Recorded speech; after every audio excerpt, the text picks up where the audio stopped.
A 2 kilómetros de la línea de costa siria, en el mar de Tartús y a una profundidad de 32 metros, se descubrieron los restos de un importante naufragio. A cierta distancia, parecía tratarse de una formación rocosa, pero tras una inspección más atenta, podían verse formas características. A pesar de estar incrustadas de arena y de algas, se podían distinguir las formas de unos jarros. Los cuerpos amplios de las vasijas con delgados cuellos de 2 asas sugerían que podían ser ánforas, el equivalente antiguo de los recipientes de plástico que se utilizaban para transportar bienes de consumo tales como el vino, el aceite de oliva y el grano. Su gran abundancia hacía suponer que bajo ellas yacía un barco. Si se encontraba, podría conseguirse un mayor conocimiento de estos lugares y de la naturaleza del primitivo comercio marítimo.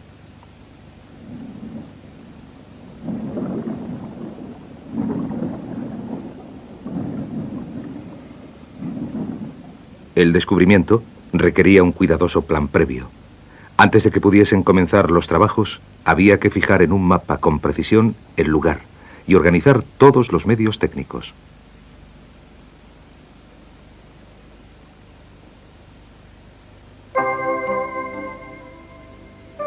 Los vínculos comerciales entre China y el Mediterráneo existían desde tiempos tan remotos como el año 2000 a.C. La seda, el oro y el marfil iban y venían entre Asia y Europa a través de un camino transasiático conocido como la Ruta de la Seda. Cuando llegaban por tierra hasta la costa de Siria, los bienes comerciales se embarcaban hacia Roma y hacia Constantinopla. Los restos de navíos de carga hundidos, como el hallado en Tartús, guardan una valiosa información a través de la cual se puede fechar el desarrollo del comercio entre Oriente y Occidente, permitiendo armar las piezas de la historia antigua. Los sirios llaman a esta zona la tierra elegida por Dios. En esta región se desarrollaron tanto el primitivo cristianismo como el islam. Pero las tierras de la costa norte de Siria ya habían prosperado mucho tiempo antes del desarrollo de estas dos religiones. Su situación, en el extremo occidental de la Ruta de la Seda, aseguraba a esta región la prosperidad y el desarrollo mediante el comercio. La antigua Ugarit, construida alrededor del año 1500 a.C., fue en un tiempo un importante puerto comercial utilizado por los cananeos y por los fenicios, un pueblo marinero. En 1929 se descubrieron en Ugarit unos bloques de arcilla con unas letras grabadas que formaban la base de los alfabetos europeos y que demostraban que la ciudad había sido en un tiempo la capital de la civilización cananea. En la región también se encuentran restos arqueológicos del periodo grecorromano. Gracias a operaciones comerciales de éxito, el gobernante griego Seleuco financió la construcción de la ciudad y la llamó Apamea, en honor de su esposa. Aún se elevan unas esbeltas columnas a lo largo de una vía pública que en tiempos tenía 2 kilómetros de longitud. La virtuosa arquitectura típica del periodo grecorromano da testimonio del éxito de las civilizaciones que florecieron gracias al primitivo comercio entre Oriente y Occidente. Los antiguos sistemas comerciales siguen sobreviviendo en la Siria del norte. En Alepo, a 100 kilómetros al sur de la frontera turca, a diario se reúnen grandes rebaños de ovejas y cabras para llevarlos al mercado.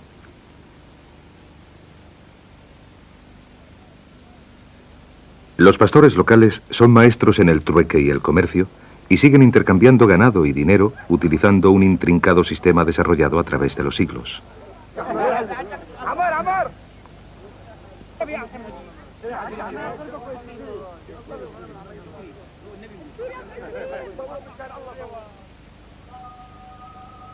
Alepo aparece en el Viejo Testamento como la ciudad en la que se detuvo Abraham en su viaje de Ur a Hebrón. En el periodo grecorromano, Antioquía era la capital comercial dominante de la región, pero Alepo, que era con mucho la ciudad más antigua, ocupó ese puesto en época islámica. La ciudad floreció bajo el dominio musulmán desde el año 700 hasta el 1200. Los comerciantes que viajaban hacia el norte desde Asia, India y Persia descansaban en Alepo antes de seguir por tierra hasta Turquía o por mar al norte de África y al sur de Europa.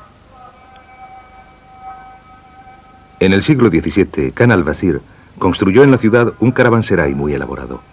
Esta versión antigua de un hotel internacional atraía a los comerciantes y proporcionaba riqueza a la ciudad. Al atravesar las murallas de la ciudad, los visitantes pagaban un impuesto y todos los tratos comerciales que se realizasen a partir de entonces estaban también sujetos a una tasa. La situación de Alepo, en el extremo occidental del tramo de la Ruta de la Seda conocido como la Gran Ruta del Desierto, además de sus fáciles accesos a Europa y África, tanto por tierra como por mar, la convirtieron en la capital de una vasta región comercial. Los florecientes mercados de la ciudad testimonian aún hoy en día toda aquella tradición.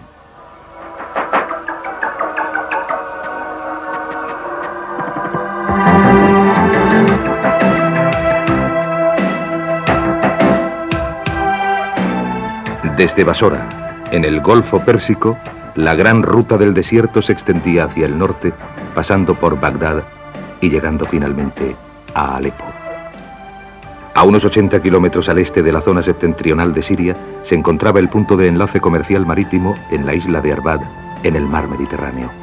Esta isla, colonizada y fundada por los fenicios, se convirtió en el centro del comercio de la zona. Los isleños, en tanto que hombres de la mar, jamás se dedicaron a la fabricación de bienes, pero sobrevivieron gracias a su transporte, tanto desde como hacia la Gran Ruta del Desierto. Puesto que Siria no cuenta con un puerto natural, los habitantes de Arbad prosperaron gracias al comercio y más adelante establecieron sus propios reinos en Sidón y en Biblos. La importancia estratégica de la isla la convirtió en centro de incontables batallas, especialmente entre los musulmanes y los cruzados en el siglo XII. La muy fortificada ciudad comerció en un tiempo con seda china, incienso y oro. Hoy día está poblada por los descendientes de las gentes de Arbad, que siguen sobreviviendo gracias a sus conocimientos del mar, de la pesca y de la tradicional forma de construir los barcos. Tal y como han averiguado los descubrimientos arqueológicos, el diseño de barcos con casco de madera en esta región ha cambiado muy poco a lo largo de más de 2000 años. Y los fabricantes locales de barcos dicen que los suyos son los mejores del Mediterráneo oriental. Alrededor de la isla se han descubierto muchos vínculos con el pasado, y entre los objetos encontrados ha habido alguna rareza histórica.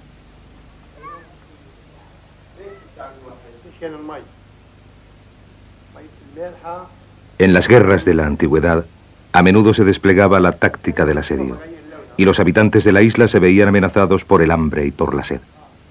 En esas condiciones se utilizaban objetos metálicos como este, que encontraron los pescadores frente a la costa para recoger agua dulce.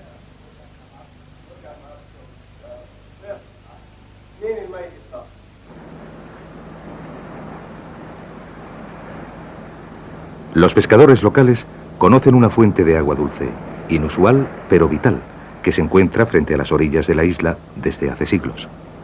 A 20 metros por debajo de la superficie del mar, un río subterráneo descarga agua dulce en el lecho marino.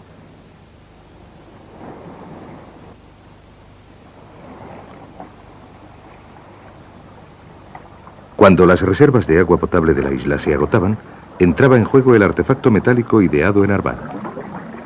El recipiente de plomo con forma de campana se bajaba hasta la corriente de agua dulce que se hacía subir hasta la superficie a través de un tubo conectado a él, hecho de piel de oveja. El conocimiento que los habitantes de Arbad tenían del mar y su ingenio les salvó de la amenaza del asedio.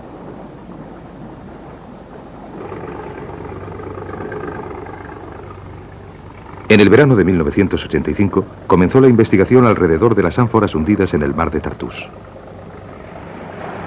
Después de meses de preparativos y organización, había llegado el equipo de expertos. Se había reunido el material técnico. El centro de operaciones era un gran pontón de casco de acero que se remolcó hasta el emplazamiento y se ancló. El pontón iba a convertirse en un laboratorio flotante y en el hogar de buceadores y arqueólogos marinos en el transcurso de los 2 años siguientes. En él se instalaron grúas y tornos industriales para elevar los hallazgos desde las profundidades. También trajeron cámaras robóticas submarinas y focos que se manejaban desde una complicada sala de control que no resultaría fuera de lugar en la NASA.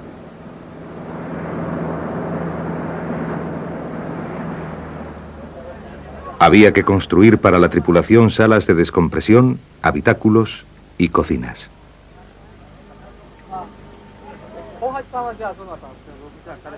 Este proyecto era la primera exploración importante que se llevaba a cabo en la zona y el gobierno sirio lo apoyó con entusiasmo. buceadores de la Marina siria se unieron al equipo japonés, igual que funcionarios de ambos gobiernos.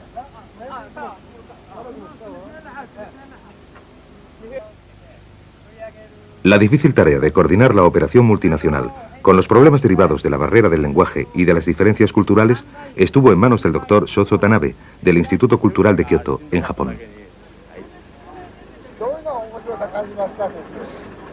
Quiero ver en qué estado se encuentran los restos. Yo no los he visto, así que estoy ansioso esperando que las cámaras submarinas de televisión bajen lo antes posible.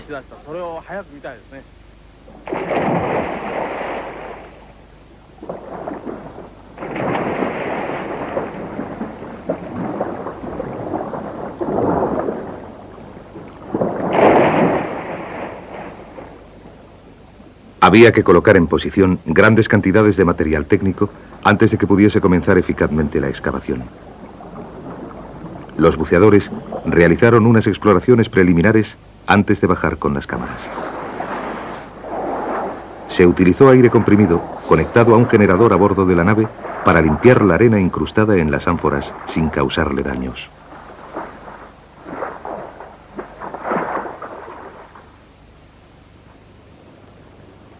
A una profundidad de más de 30 metros, el trabajo a mano era muy difícil. Pero cuando se conectaba el aire comprimido, su empuje lo convertía en un valioso instrumento para mover objetos pesados por el lugar.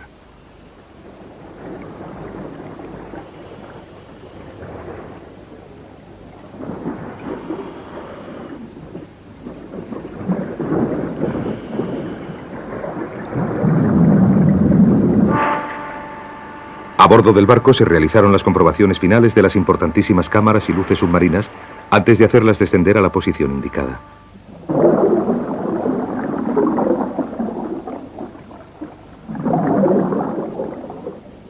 La zona de los alrededores de las ánforas parecía una escena de una película de ciencia ficción. En las aguas de color azul oscuro, los buceadores parecían más bien astronautas trabajando en una estación espacial que miembros de una excavación arqueológica.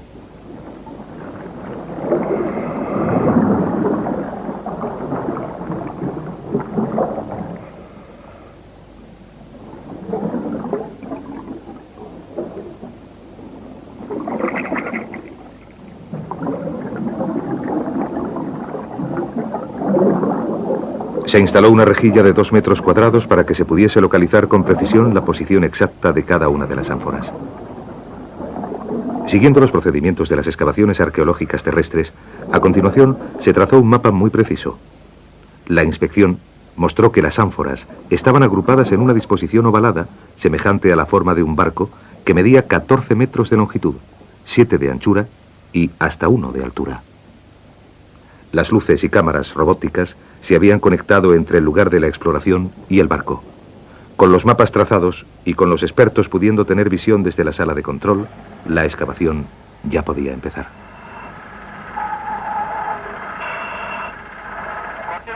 A bordo del barco llegó finalmente el momento que había estado esperando el doctor Tanabe. Establecidos los contactos de sonido y visión, su equipo podía controlar la exploración. La vigilancia precisa del tiempo desde la sala de control aseguraba que los buceadores no correrían el riesgo de quedarse sin aire.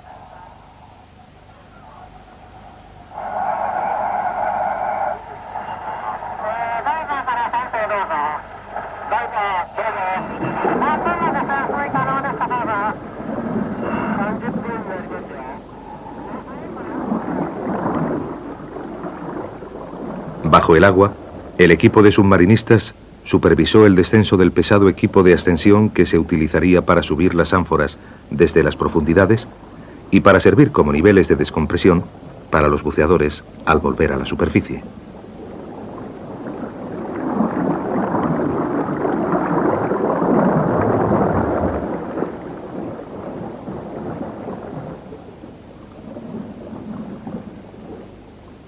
En algunos momentos, la sala de control parecía una pequeña estación local de radio, transmitiendo la música favorita de los buceadores. A 30 metros, los buceadores solo podían trabajar por turnos de 2 periodos de 20 minutos diarios. A esas profundidades, la presión exige que los buceadores respiren un aire 4 veces más comprimido que en la superficie. Si subiesen a la superficie demasiado deprisa, el aire comprimido se expandiría violentamente dentro de la sangre, produciendo a menudo una muerte muy dolorosa. Aunque es vital, la descompresión ocupa mucho tiempo, de modo que la sala de control instaló un sistema de alta fidelidad para ayudar a sobrellevar el aburrimiento.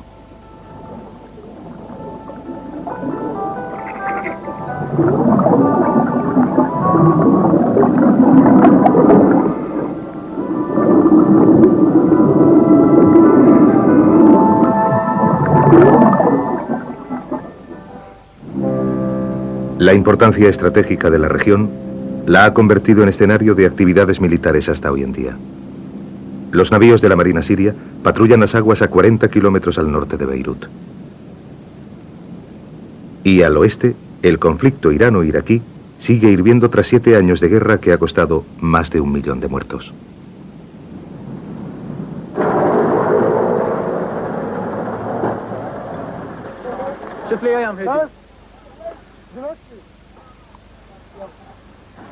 Después de los arduos preparativos, había llegado el momento de excavar y de subir las ánforas a la superficie.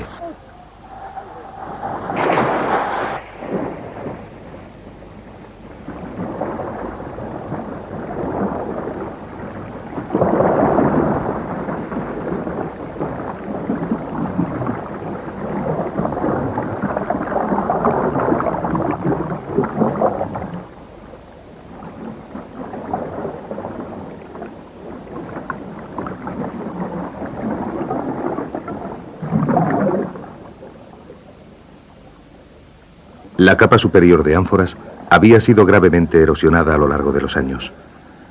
Muchas se habían roto y habían sido dispersadas por las mareas, pero debajo de ellas algunas permanecían intactas. Originariamente llenas de aceite o de vino, las ánforas estaban ahora llenas de barro y arena y pesaban hasta 30 kilos. Para transportar sus preciosos hallazgos a los cestos elevadores, los buceadores llenaron en parte sus trajes de goma con aire comprimido para aumentar la flotabilidad.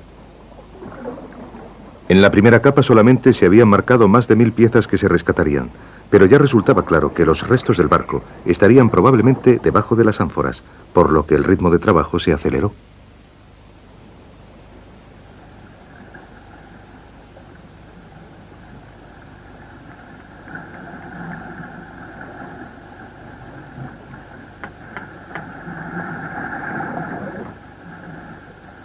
La forma de las ánforas permitiría a los arqueólogos de a bordo fecharlas y posiblemente localizar su origen. Si se podían encontrar restos del barco, se podría construir una imagen más completa del primitivo comercio marítimo.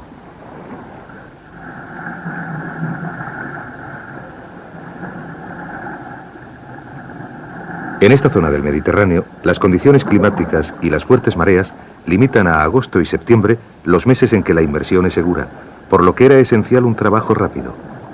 Pero el agotador esfuerzo necesario para mover rápidamente las ánforas hacía disminuir el suministro de oxígeno de los buceadores, lo que a su vez suponía un largo ascenso hasta la superficie.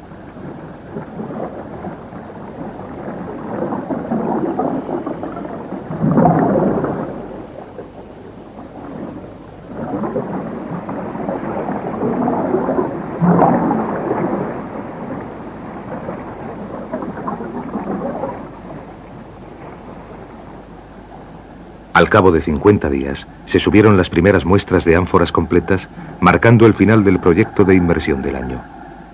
La etapa siguiente de la exploración estaba en manos del Dr. Tanabe y de su equipo de arqueólogos. Enfrentado a una compleja serie de preguntas, el equipo arqueológico trataría de reconstruir una imagen histórica de las ánforas. ¿Cuándo las fabricaron? ¿Qué contenían? ¿Y dónde las fabricaron? Tras estar siglos sobre el lecho marino, las ánforas fueron izadas fuera del agua y resultó aparente enseguida que todas tenían la misma forma, lo que hacía pensar que habían sido fabricadas en el mismo lugar.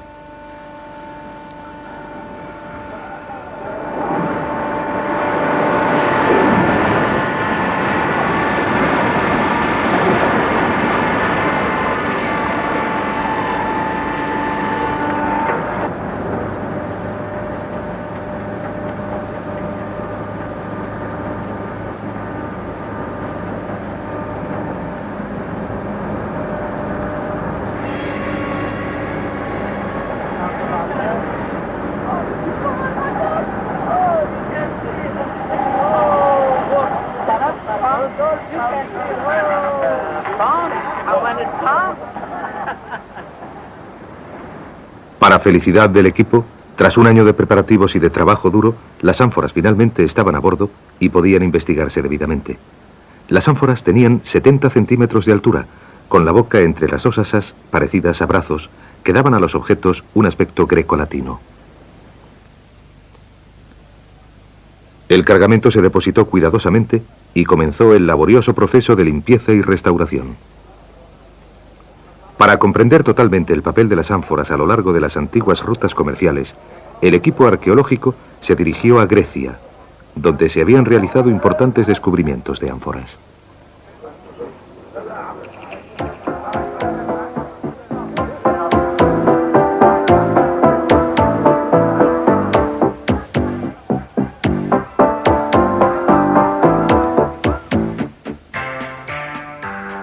La historia del comercio marítimo data de las épocas míticas. La isla de Santorini, en el mar Egeo, era un floreciente puerto comercial en tiempos tan remotos como el año 2000 a.C., cuando la civilización minoica dominaba la región.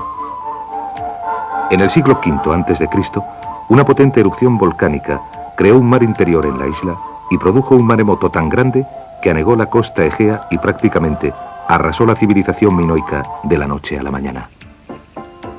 Akrotiri, en el sur de Santorini, fue descubierta hace menos de 30 años. Igual que las ruinas de Pompeya en Italia, Akrotiri se ha conservado muy bien bajo las cenizas volcánicas. Las excavaciones arqueológicas en el lugar han proporcionado a los historiadores información gracias a la cual se han establecido los antiguos enlaces del comercio marítimo entre Oriente y Occidente.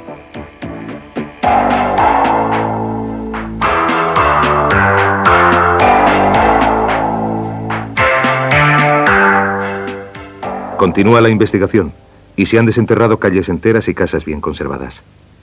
Las calles pavimentadas y el sistema de alcantarillado subterráneo indican que la civilización minoica estaba muy desarrollada en épocas como 2000 años antes de Cristo.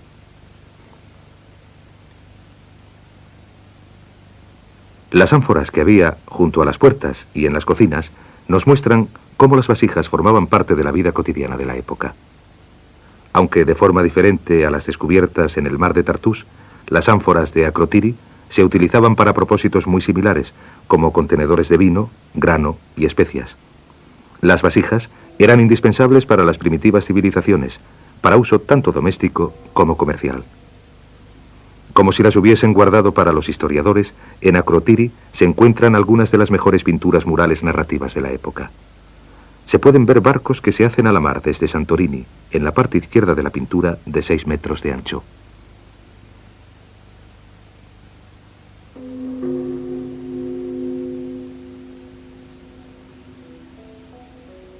La gran flota incluía tanto barcos de vela como de remos, y el viaje aparecía como una gran empresa.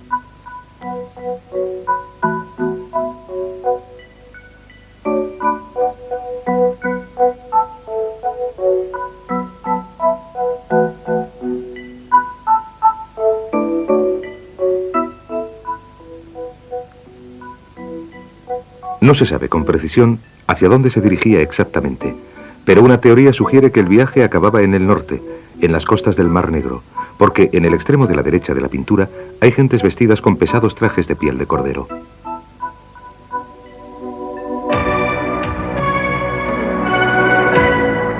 Los marineros de más éxito de los tiempos precristianos fueron los romanos.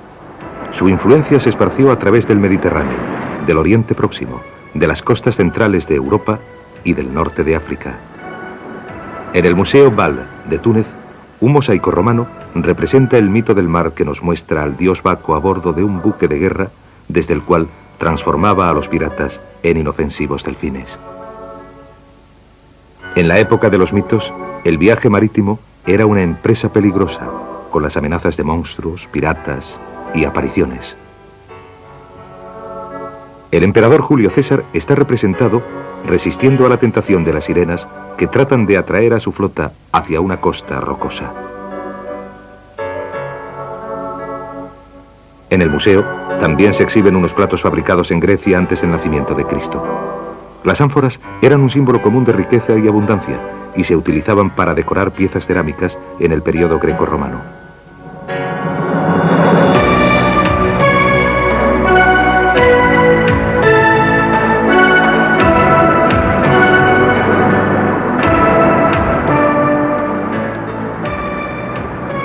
La costa hacia la que las sirenas trataron de atraer a Julio César pudo ser la de Halicarnaso, en Turquía. Conocida desde hace siglos como cementerio de barcos, la zona se ha convertido desde entonces en un importante centro para la arqueología marina.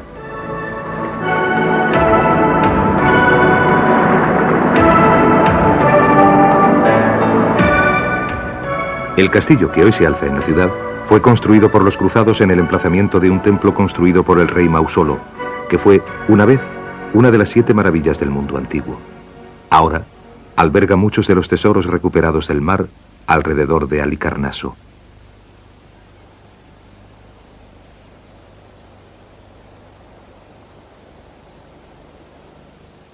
Entre las cosas encontradas, hay una extensa serie de ánforas que van desde la Edad de Bronce hasta el periodo bizantino. El doctor Tanabe y su equipo llegaron al museo con la esperanza de comparar sus descubrimientos del mar de Tartús con los de Halicarnaso.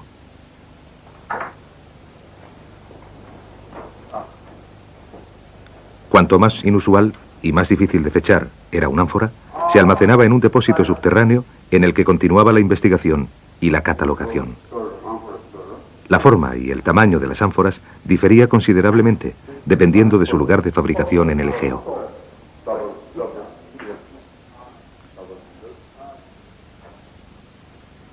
Un éxito parcial recibió a los arqueólogos japoneses cuando una ánfora como la suya fue hallada, pero su historia no podía fijarse con exactitud.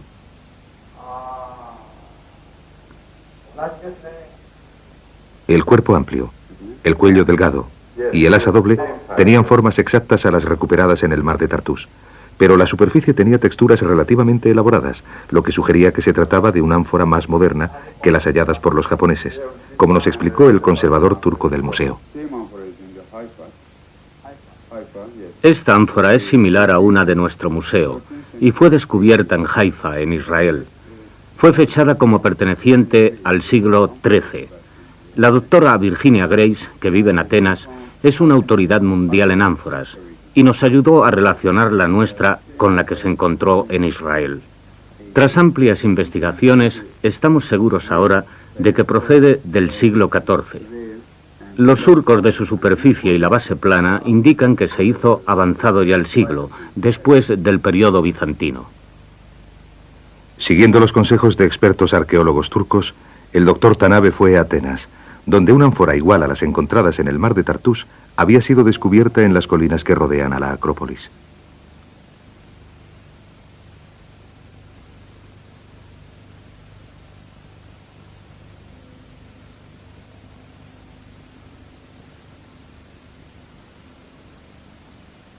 El Museo del Ágora de Atenas alberga la mejor colección de artefactos griegos del mundo, y entre estos hay una amplia serie de ánforas y, lo que era muy importante para el doctor Tanabe, una selección de asas marcadas. La inscripción de los fragmentos indica dónde fueron fabricadas las ánforas. La inscripción de una rosa era la marca de la isla de Rodas en el siglo III a.C.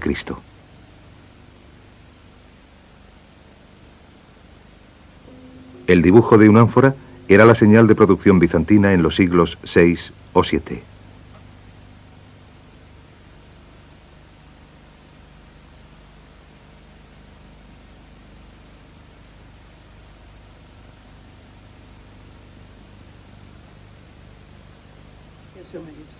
Uniendo el lugar de su descubrimiento al de su producción, los arqueólogos han podido reconstruir una imagen de las primitivas pautas del comercio. La doctora Grace arrojó alguna luz sobre los hallazgos de Tartús. Creo que el cálculo se realizó a partir de los depósitos. Debía llevar otras cosas. Quiero decir que si uno realmente quiere saber qué más transportaba, probablemente habrá una serie de indicios que son otra clase de cosas en el mismo depósito. Pero probablemente encontrarán todo eso en el lugar de su naufragio. Lo que sabemos es bastante vago, y cuando hayan acabado con este naufragio, cuénteselo a ellos. Necesitan estudiar este naufragio a fondo para poder encontrar la fecha de estas vasijas. En el verano de 1986 se reanudó el trabajo en el mar de Tartús. Se esperaba poder desenterrar el barco que transportaba las ánforas y calcular su edad mediante un proceso con carbono. Pero las inmersiones fueron interrumpidas a menudo por vientos potentes que soplaban desde el desierto sobre el Mediterráneo. La sala de control tenía que actuar velozmente para proporcionar seguridad a los buceadores cuando se recibía un aviso de tormenta. Las olas levantadas durante una galerna hacían peligroso el proceso de descompresión del equipo subacuático, que no podía saber con precisión la profundidad a que se encontraban. Hubo que izar gran parte del material técnico por miedo a que la tempestad hubiese podido mandarlo a la deriva sobre la delicada zona de la excavación. El equipo multinacional actuaba velozmente en momentos de dificultad.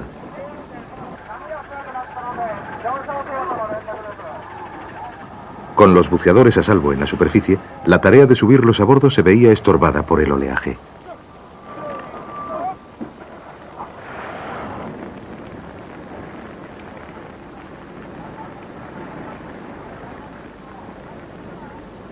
Después de haberse preparado para sumergirse, el equipo subacuático se enfrentaba a la desilusión de otro día de trabajo perdido. El delicado material técnico sobre la borda tenía que protegerse de la lluvia torrencial.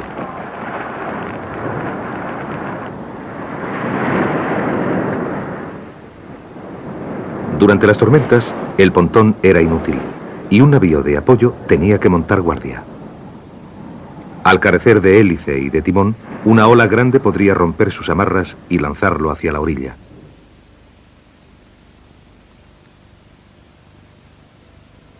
Las tormentas se fueron tan rápidamente como vinieron, y el trabajo se realizó bien durante septiembre. Para finales de mes se había desenterrado la segunda capa de ánforas.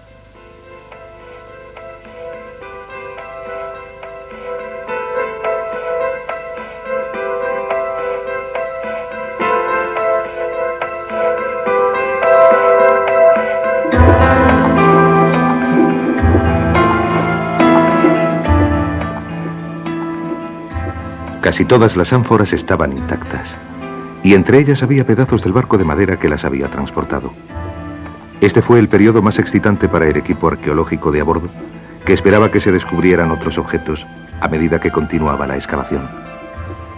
Si se encontraban artículos personales pertenecientes a la tripulación, entonces el proceso de fechar el viaje y de comprender su finalidad resultaría más fácil.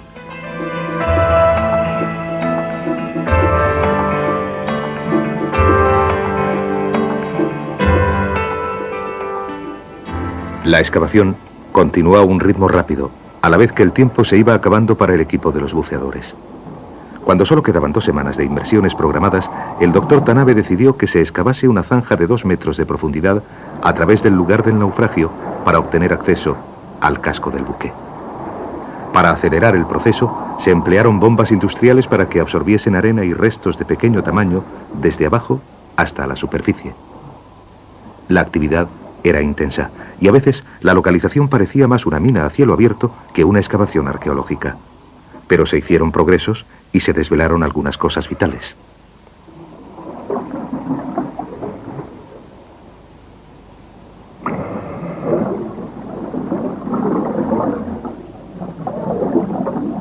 Unos fragmentos del ancla, retorcidos bajo el peso de las ánforas, demostraron ser útiles cuando se calculó el tamaño total de la nave.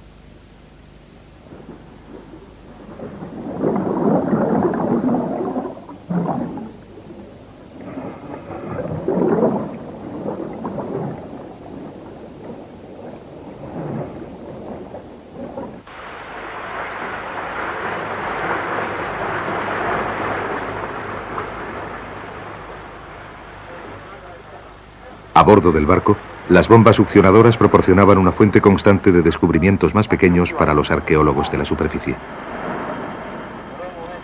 El doctor Tanabe estuvo encantado cuando empezaron a aparecer objetos de madera de debajo de las ánforas. Una pieza de forma oblonga tenía lo que parecía ser un orificio para un clavo, lo que confirmaba que se trataba de una pieza de la estructura. Los suaves discos eran los tapones, y se esperaba que mediante ellos se podrían encontrar rastros de los contenidos de las ánforas.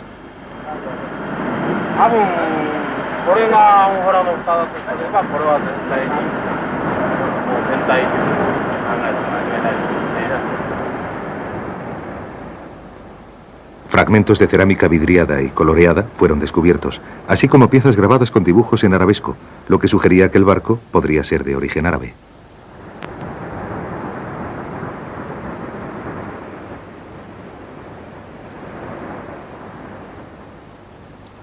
Algunos de los hallazgos se enviaron inmediatamente a Japón para datarlos mediante el proceso del carbono. Se esperaba que los resultados darían al equipo arqueológico una información adicional mientras aún seguía en la localización.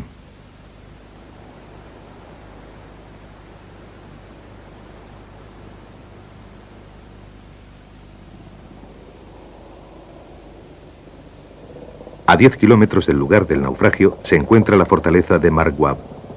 Fue construida por los musulmanes en el siglo XI y en el siglo XII fue ocupada por cristianos cruzados que le añadieron una torre vigía y unas murallas para repeler los ataques.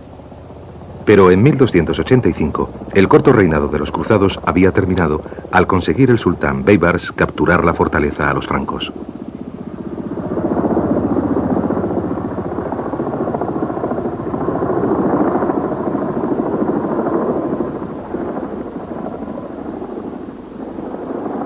La doctora Virginia Creis había sugerido que las ánforas del naufragio del mar de Tartús procedían del periodo de los conflictos entre cristianos y musulmanes.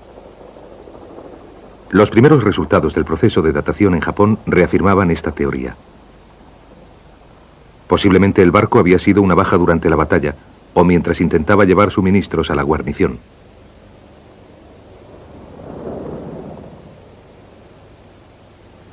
En el mar de Tartús se incrementaron los esfuerzos para desenterrar el armazón del barco. Si se podía descubrir rápidamente, entonces sus pedazos se izarían a la superficie antes de finalizar el programa de inmersiones.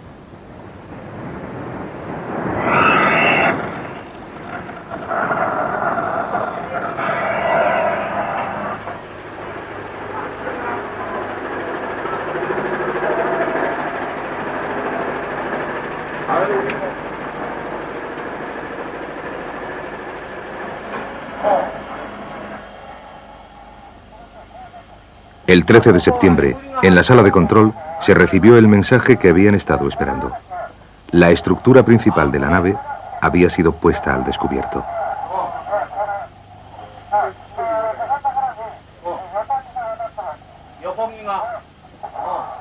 Los buceadores indicaron a la cámara de control dónde estaban las maderas. El doctor Tanabe y su equipo observaban atentamente mientras las bombas de succión limpiaban una zona mayor.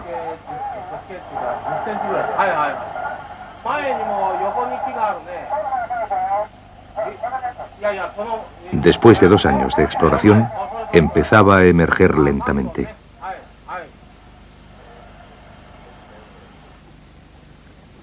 Se encontró un travesaño de unos 10 centímetros de anchura. Algunas de las piezas parecían chamuscadas, lo que hizo pensar que se hubiese podido prender fuego al barco antes de que se hundiese.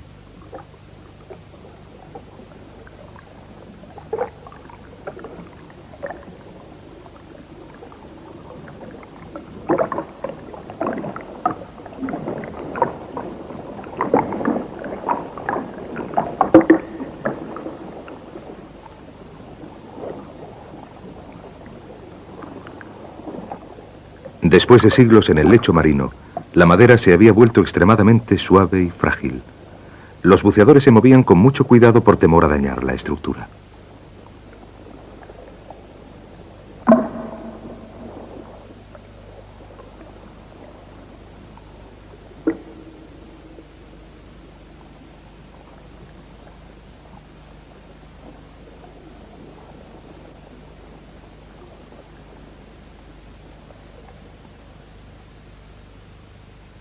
Poco a poco, el trazado del barco se fue haciendo aparente. Se encontraron partes de la quilla y de los costados. Los travesaños encajaban perfectamente en el trazado general. El espesor de las cuadernas encontradas permitió deducir a los arqueólogos que originariamente el barco medía 25 metros de largo por 8 de ancho.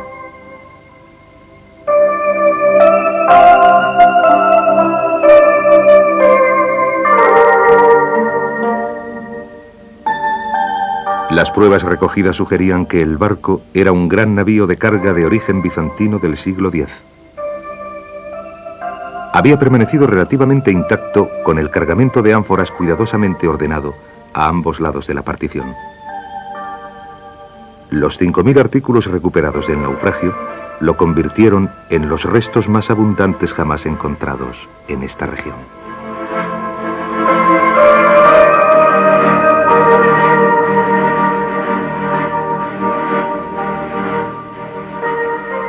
Para octubre de 1986, la excavación submarina se había completado y las ánforas y los artefactos encontrados se enviaron a varios institutos de investigación donde se realizaron detallados estudios. Se esperaba encontrar algún indicio de los contenidos de las ánforas.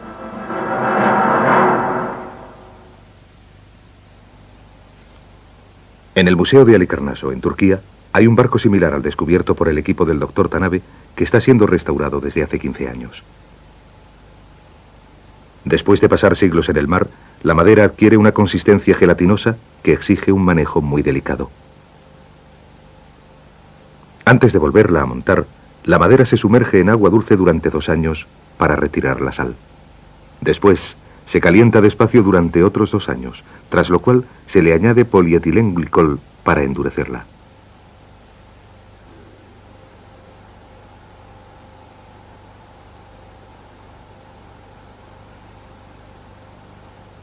Se recuperaron más de 3.000 piezas entre los restos del naufragio, y cada una de ellas se volvió a colocar cuidadosamente en su posición original.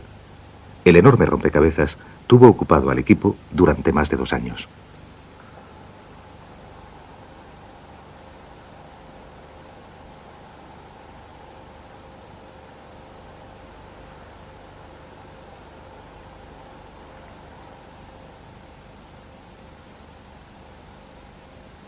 Fue posible reconstruir más del 20% de la estructura original. Se espera que el descubrimiento del mar de Tartús sea incluso más exacto, aunque este también requerirá muchos años de esmerada restauración.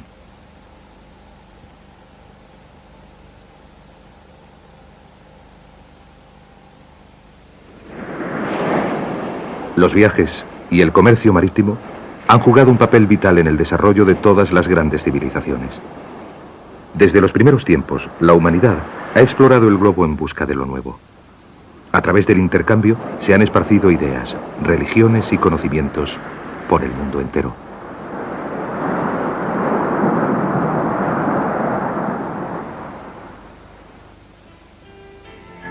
Los dhows árabes fueron los primeros en enlazar por mar Oriente y Occidente. Su soberbio diseño ha cambiado poco desde que los primeros comerciantes, empujados por los vientos monzones, navegaron a lo largo del mar de Arabia hacia India y el lejano Oriente. Su conocimiento de las matemáticas y de la astronomía permitió a los árabes viajar grandes distancias en mar abierto. Para los primeros viajeros, un viaje a través de un océano era el equivalente de una exploración espacial en el siglo XX y requería una gran experiencia técnica. Hasta que Vasco de Gama descubrió la ruta hacia el este por el Cabo de Buena Esperanza en el siglo XV, el Mar de Arabia y el Golfo Pérsico eran los principales vínculos para la navegación entre Europa y Asia. A lo largo de estas rutas se transportaba jade, porcelana y oro. La demanda de bienes de consumo como estos era muy grande y el mar se utilizó para transportarlos en grandes cantidades entre los 2 continentes. En el siglo XIV, los chinos navegaron hasta llegar al Golfo Pérsico en el equivalente oriental del dhow árabe, el junco chino. Los vínculos comerciales se establecieron entre Oriente y Occidente hace más de 3.000 años. El monopolio de China en la producción de la seda fortaleció la relación. La ruta terrestre a través de la cual la transportaban se conoció como la Ruta de la Seda. Pero se sabe que grandes cantidades de artículos valiosos, como el incienso y la porcelana, se transportaban por mar durante el mismo periodo. Nosotros partimos de Roma hacia China para recrear un viaje que hemos llamado la Ruta de la Seda por mar.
A 2 kilómetros de la línea de costa siria, en el mar de Tartus y a una profundidad de 32 metros, se descubrieron los restos de un importante naufragio. A cierta distancia, parecía tratarse de una formación rocosa, pero tras una inspección más atenta, podían verse formas características. A pesar de estar incrustadas de arena y de algas, se podían distinguir las formas de unos jarros. Los cuerpos amplios de las vasijas con delgados cuellos de 2 asas sugerían que podían ser ánforas, el equivalente antiguo de los recipientes de plástico que se utilizaban para transportar bienes de consumo tales como el vino, el aceite de oliva y el grano. Su gran abundancia hacía suponer que bajo ellas yacía un barco. Si se encontraba, podría conseguirse un mayor conocimiento de estos lugares y de la naturaleza del primitivo comercio marítimo.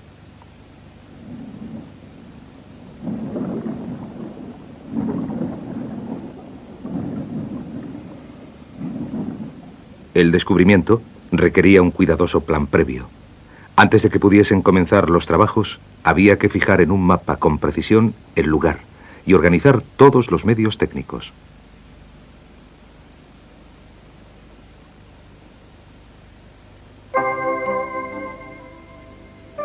Los vínculos comerciales entre China y el Mediterráneo existían desde tiempos tan remotos como el año 2000 a.C. La seda, el oro y el marfil iban y venían entre Asia y Europa a través de un camino transasiático conocido como la Ruta de la Seda. Cuando llegaban por tierra hasta la costa de Siria, los bienes comerciales se embarcaban hacia Roma y hacia Constantinopla.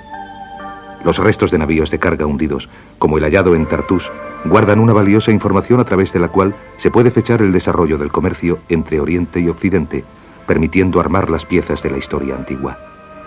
Los sirios llaman a esta zona la tierra elegida por Dios.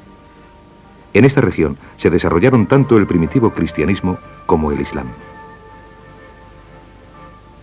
Pero las tierras de la costa norte de Siria ya habían prosperado mucho tiempo antes del desarrollo de estas dos religiones. Su situación, en el extremo occidental de la Ruta de la Seda, aseguraba a esta región la prosperidad y el desarrollo mediante el comercio. La antigua Ugarit, construida alrededor del año 1500 a.C., fue en un tiempo un importante puerto comercial utilizado por los cananeos y por los fenicios, un pueblo marinero. En 1929 se descubrieron en Ugarit unos bloques de arcilla con unas letras grabadas que formaban la base de los alfabetos europeos y que demostraban que la ciudad había sido en un tiempo la capital de la civilización cananea. En la región también se encuentran restos arqueológicos del periodo grecorromano. Gracias a operaciones comerciales de éxito, el gobernante griego Seleuco financió la construcción de la ciudad y la llamó Apamea, en honor de su esposa. Aún se elevan unas esbeltas columnas a lo largo de una vía pública que en tiempos tenía 2 kilómetros de longitud. La virtuosa arquitectura típica del periodo grecorromano da testimonio del éxito de las civilizaciones que florecieron gracias al primitivo comercio entre Oriente y Occidente. Los antiguos sistemas comerciales siguen sobreviviendo en la Siria del norte. En Alepo, a 100 kilómetros al sur de la frontera turca, a diario se reúnen grandes rebaños de ovejas y cabras para llevarlos al mercado.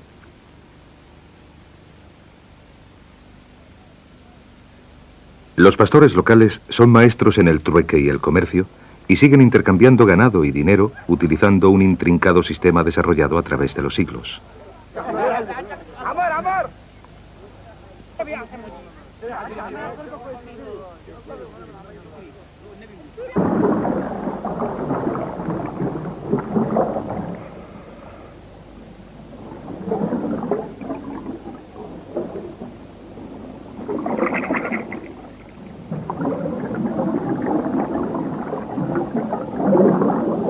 Se instaló una rejilla de 2 metros cuadrados para que se pudiese localizar con precisión la posición exacta de cada una de las ánforas. Siguiendo los procedimientos de las excavaciones arqueológicas terrestres, a continuación se trazó un mapa muy preciso. La inspección mostró que las ánforas estaban agrupadas en una disposición ovalada, semejante a la forma de un barco, que medía 14 metros de longitud, 7 de anchura y hasta 1 de altura. Las luces y cámaras robóticas se habían conectado entre el lugar de la exploración y el barco. Con los mapas trazados y con los expertos pudiendo tener visión desde la sala de control, la excavación ya podía empezar.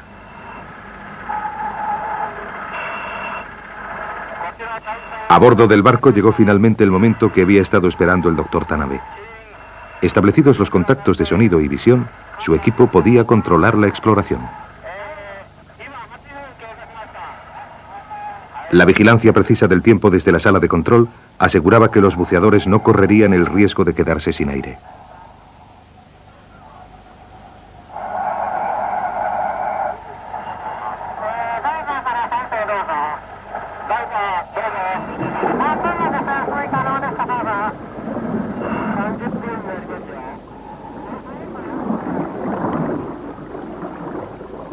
Bajo el agua, el equipo de submarinistas supervisó el descenso del pesado equipo de ascensión que se utilizaría para subir las ánforas desde las profundidades y para servir como niveles de descompresión para los buceadores al volver a la superficie.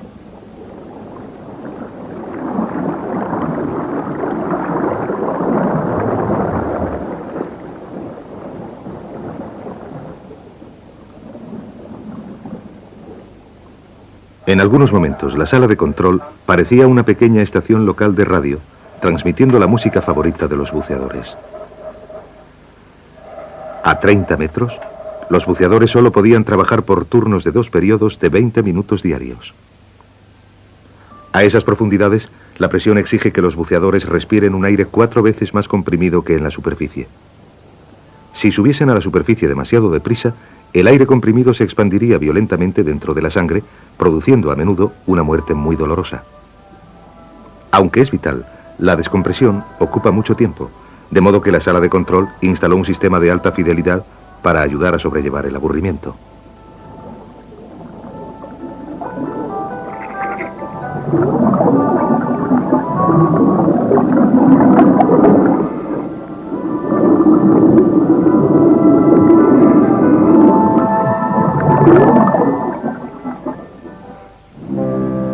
La importancia estratégica de la región la ha convertido en escenario de actividades militares hasta hoy en día. Los navíos de la Marina siria patrullan las aguas a 40 kilómetros al norte de Beirut. Y al oeste, el conflicto irano-iraquí sigue hirviendo tras 7 años de guerra que ha costado más de 1 millón de muertos.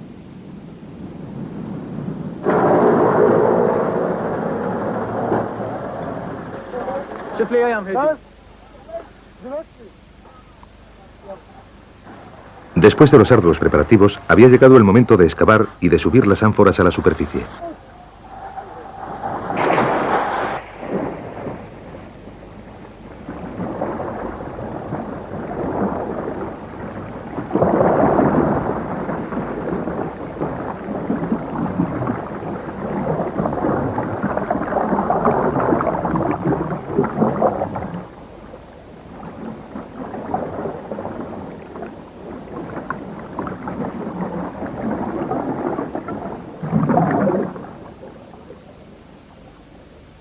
La capa superior de ánforas había sido gravemente erosionada a lo largo de los años. Muchas se habían roto y habían sido dispersadas por las mareas, pero debajo de ellas algunas permanecían intactas. Originariamente llenas de aceite o de vino, las ánforas estaban ahora llenas de barro y arena y pesaban hasta 30 kilos. Para transportar sus preciosos hallazgos a los cestos elevadores, los buceadores llenaron en parte sus trajes de goma con aire comprimido para aumentar la flotabilidad.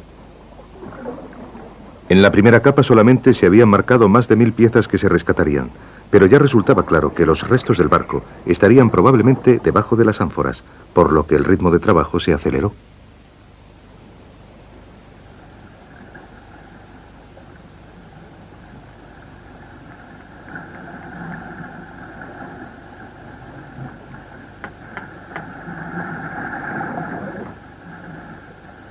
La forma de las ánforas permitiría a los arqueólogos de a bordo fecharlas y posiblemente localizar su origen.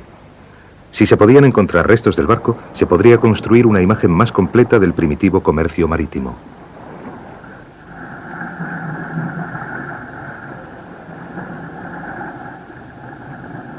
En esta zona del Mediterráneo, las condiciones climáticas y las fuertes mareas limitan a agosto y septiembre los meses en que la inmersión es segura, por lo que era esencial un trabajo rápido.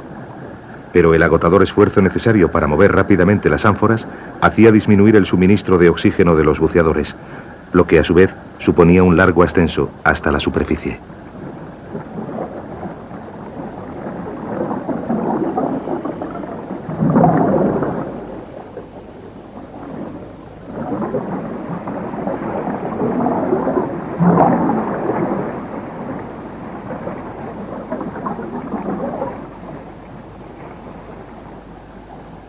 Al cabo de 50 días, se subieron las primeras muestras de ánforas completas, marcando el final del proyecto de inmersión del año.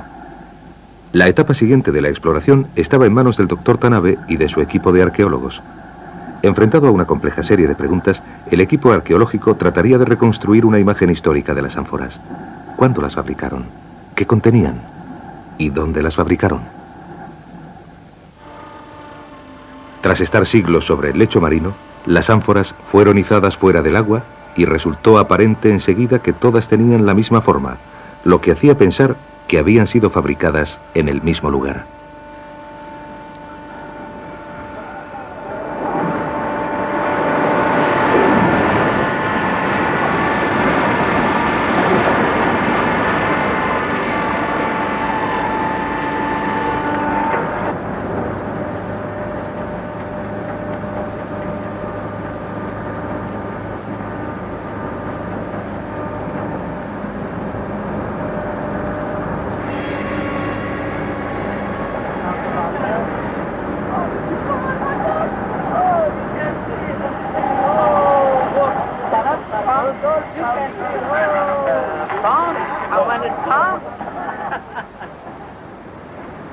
Para felicidad del equipo, tras un año de preparativos y de trabajo duro, las ánforas finalmente estaban a bordo y podían investigarse debidamente. Las ánforas tenían 70 centímetros de altura, con la boca entre las dos asas parecidas a brazos, que daban a los objetos un aspecto grecolatino. El cargamento se depositó cuidadosamente y comenzó el laborioso proceso de limpieza y restauración. Alepo aparece en el Viejo Testamento como la ciudad en la que se detuvo Abraham en su viaje de Ur a Hebrón. En el periodo grecorromano, Antioquía era la capital comercial dominante de la región, pero Alepo, que era con mucho la ciudad más antigua, ocupó ese puesto en época islámica. La ciudad floreció bajo el dominio musulmán desde el año 700 hasta el 1200. Los comerciantes que viajaban hacia el norte desde Asia, India y Persia descansaban en Alepo antes de seguir por tierra hasta Turquía o por mar al norte de África y al sur de Europa. En el siglo XVII, Khan al-Basir construyó en la ciudad un caravanserai muy elaborado. Esta versión antigua de un hotel internacional atraía a los comerciantes y proporcionaba riqueza a la ciudad. Al atravesar las murallas de la ciudad, los visitantes pagaban un impuesto y todos los tratos comerciales que se realizasen a partir de entonces estaban también sujetos a una tasa. La situación de Alepo, en el extremo occidental del tramo de la Ruta de la Seda conocido como la Gran Ruta del Desierto, además de sus fáciles accesos a Europa y África, tanto por tierra como por mar, la convirtieron en la capital de una vasta región comercial. Los florecientes mercados de la ciudad testimonian aún hoy en día toda aquella tradición.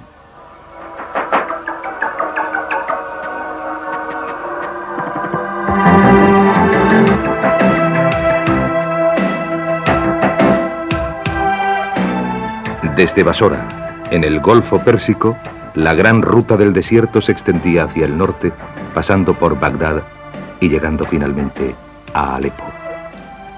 A unos 80 kilómetros al este de la zona septentrional de Siria se encontraba el punto de enlace comercial marítimo en la isla de Arbad, en el mar Mediterráneo.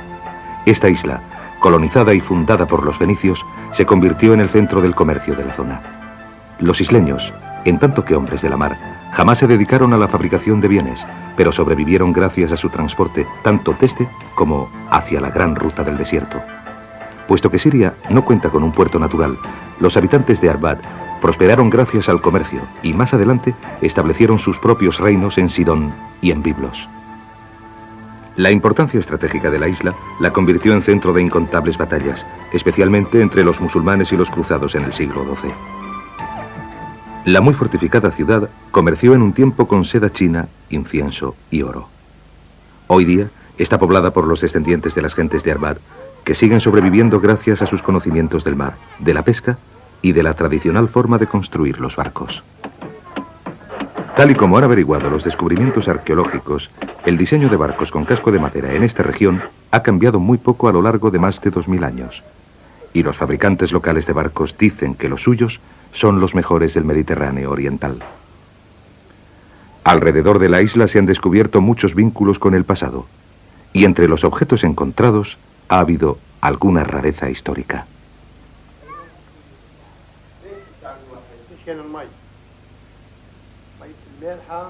En las guerras de la antigüedad, a menudo se desplegaba la táctica del asedio, y los habitantes de la isla se veían amenazados por el hambre y por la sed.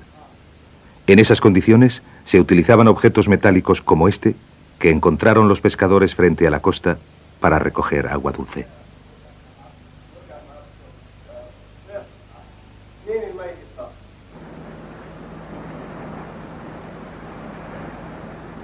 Los pescadores locales conocen una fuente de agua dulce, inusual pero vital, que se encuentra frente a las orillas de la isla desde hace siglos. A 20 metros por debajo de la superficie del mar, un río subterráneo descarga agua dulce en el lecho marino.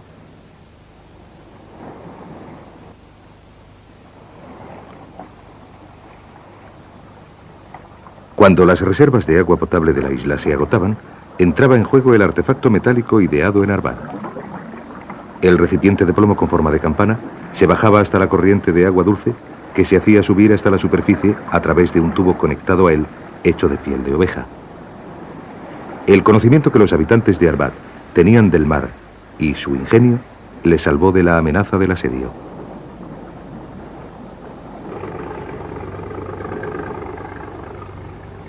En el verano de 1985 comenzó la investigación alrededor de las ánforas hundidas en el mar de Tartus. Después de meses de preparativos y organización, había llegado el equipo de expertos. Se había reunido el material técnico. El centro de operaciones era un gran pontón de casco de acero que se remolcó hasta el emplazamiento y se ancló.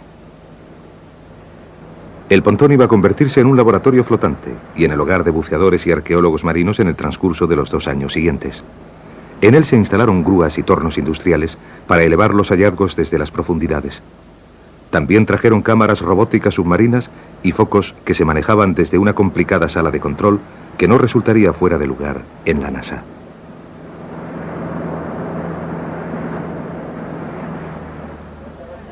Había que construir para la tripulación salas de descompresión, habitáculos y cocinas.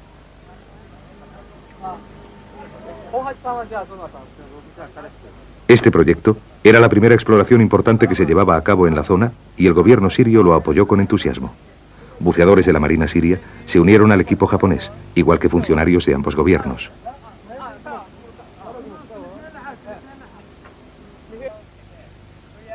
La difícil tarea de coordinar la operación multinacional con los problemas derivados de la barrera del lenguaje y de las diferencias culturales estuvo en manos del doctor Shozo Tanabe, del Instituto Cultural de Kioto, en Japón. Quiero ver en qué estado se encuentran los restos. Yo no los he visto, así que estoy ansioso esperando que las cámaras submarinas de televisión bajen lo antes posible.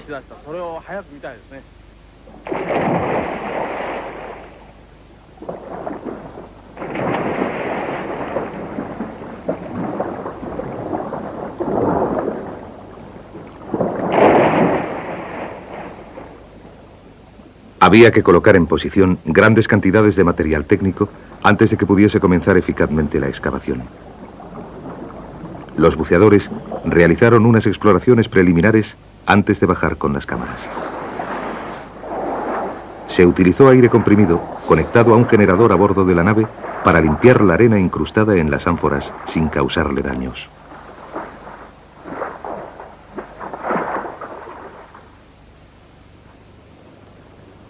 A una profundidad de más de 30 metros, el trabajo a mano era muy difícil. Pero cuando se conectaba el aire comprimido, su empuje lo convertía en un valioso instrumento para mover objetos pesados por el lugar.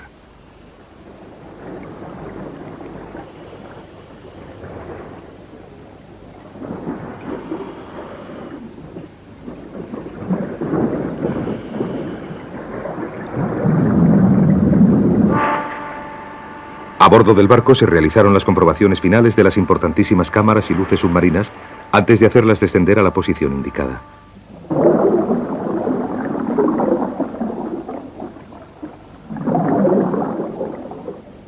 La zona de los alrededores de las ánforas parecía una escena de una película de ciencia ficción. En las aguas de color azul oscuro, los buceadores parecían más bien astronautas trabajando en una estación espacial que miembros de una excavación arqueológica.